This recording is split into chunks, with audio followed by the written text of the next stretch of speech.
quiconque croit en lui ne périsse pas, mais qu'il ait la vie éternelle. Un événement que les protestants n'auraient manqué pour rien au monde. La traditionnelle assemblée du désert s'est tenue ce 1er septembre au Mas Souberan de Mialet.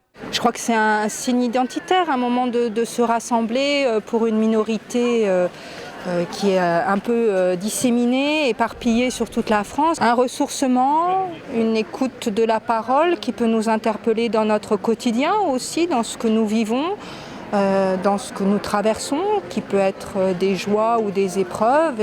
Et entendre une parole qui vienne d'ailleurs peut faire écho à un chemin de vie et nous aider à traverser ce chemin. Près de 10 000 personnes venues tout droit des 4 coins de l'Europe ont participé à cette journée qui a démarré par les très attendus baptêmes et cultes. Anaïs Garcia Albert, je te baptise au nom du Père, du Fils et du Saint-Esprit.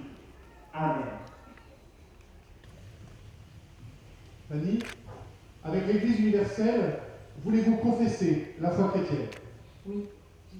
C'est un moment très émouvant parce que c'est l'entrée dans la communauté et que j'ai décidé de m'engager dans la communauté protestante à 30 ans, donc c'est pas anodin.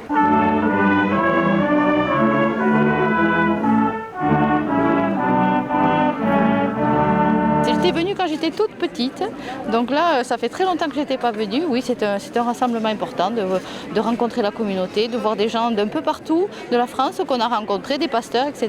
et de les retrouver là. On est parti à 4 heures de chez nous, on vient du Tarn, on a fait un bus, on était une trentaine de personnes et donc on est arrivé ici un peu en retard puisqu'on n'avait pas prévu que ça serait si long et donc on a assisté au culte, bien sûr, très agréable puisqu'il y a beaucoup de monde, que ça chante beaucoup.